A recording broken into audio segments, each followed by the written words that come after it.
మిరపకాయలు పచ్చడి నిలువ పచ్చడి పెట్టుకున్నా కదండి. ఇది ఎలా చేయాలో చూపిస్తాండి. ఇట్లా ఉప్పులో మంచి కొట్టేసినా కదా, ఇది ఇంట్లో నీళ్ళు ఊరుతాయి అనమాట.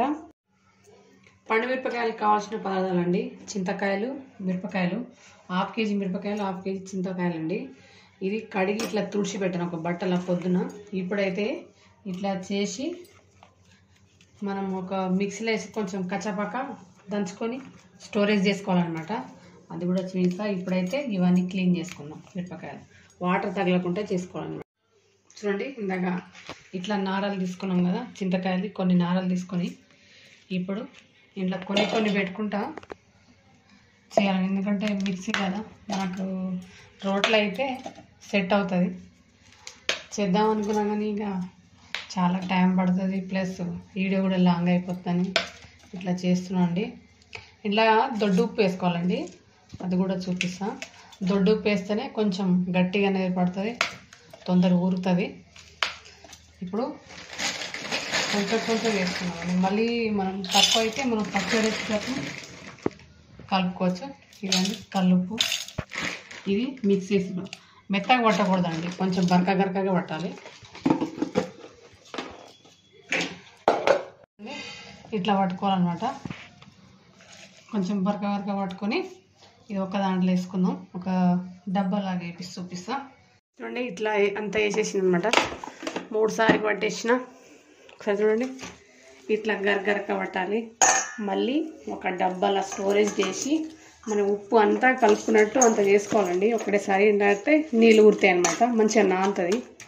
ఒక డబ్బాలో వేసి మళ్ళీ పోపు చేసేటప్పుడు చూపిస్తా అండి. ఇంతే అండి వీడియో. చూడండి, పండు మిరపకాయలు అప్పుడు ఆ రోజు మనం దంచుకున్నాం కదా, ఇవాళకి 6 రోజులు అయిందన్నమాట. ఇప్పుడు మనం తీసి దీనికి అన్ని నారలు ఎత్తేసామన్నమాట. కాయలు ఉన్నాయి కదా, వేరి మళ్ళీ దంచేస్తాం. వేసామని ఒకసారి ఇట్లా వేసేద్దాం. చూసారా, ఇట్లా ఉంది. ఇప్పుడు ఏం చేస్తామంటే ఇట్లా వేసాము, ఏరి మళ్ళీ ఇంకోసారి మిక్సీ పట్టి పోపుకిద్దామని. ఇంకా గింజలు ఉన్నాయన్నమాట, గింజలు ఏరేసాడు. గింజలు నారలు అన్నీ తీసి. చూడండి, ఇప్పుడు నూనె పోసుకున్నాం. 1/2 కిలో నూనె. ఎక్కువ ఉండాలండి, మనం తక్కువ అయితే అది వేయించవచ్చు. ఇది ఆవాలు మెంతులు వేయించుకుందాం. ఎందుకంటే నూనె చల్లగా కావాలి కాబట్టి ఫస్ట్ ఇది నూనె పని చూస్తున్నా. ఇలా కొంచెం మెంతులు,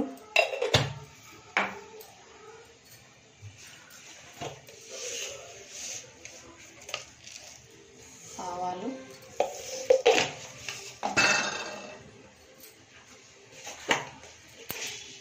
జీలకర్ర.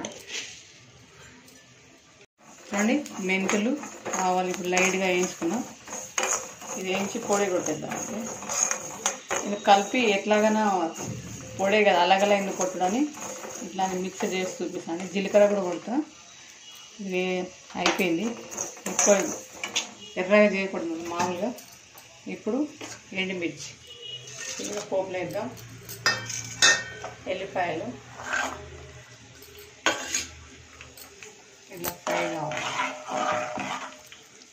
ఇది కాగినండి నూనె. అప్పటిలాగా మనం దాని ఇది వేసుకుందాం. చింతకాయ మిక్స్ పడదాం. ఇంకొస్తారు మెత్తగా పట్టుకోవాలన్నమాట. గింజలు ఇవి ఏరేసిన ఇవి కూడా ఒకసారి మిక్స్ పడతా. కొంచెం వేసి చూడండి, అన్ని దంచేసిన మెత్తగా.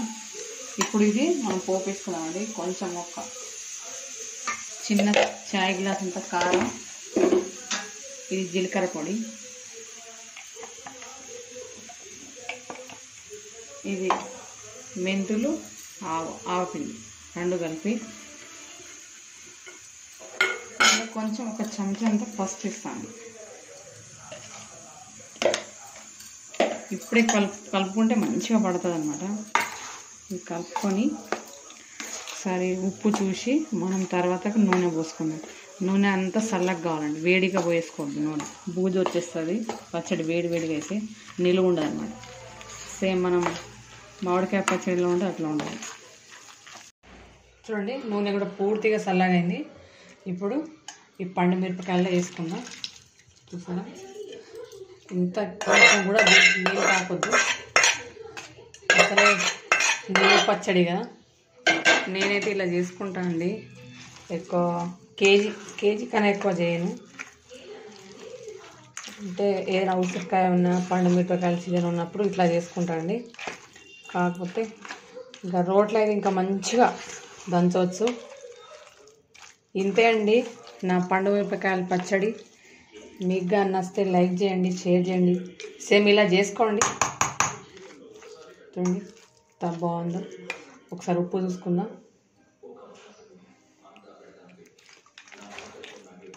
సరిపోయిందండి. నేను అప్పుడు దంచిన దాంట్లో వేసిందే ఉప్పు సరిపోయింది, మళ్ళీ ఏం కలపాలి. ఇప్పుడు చూపించినవి అన్నీ ఇంతే అండి. మీరు కూడా చేయండి.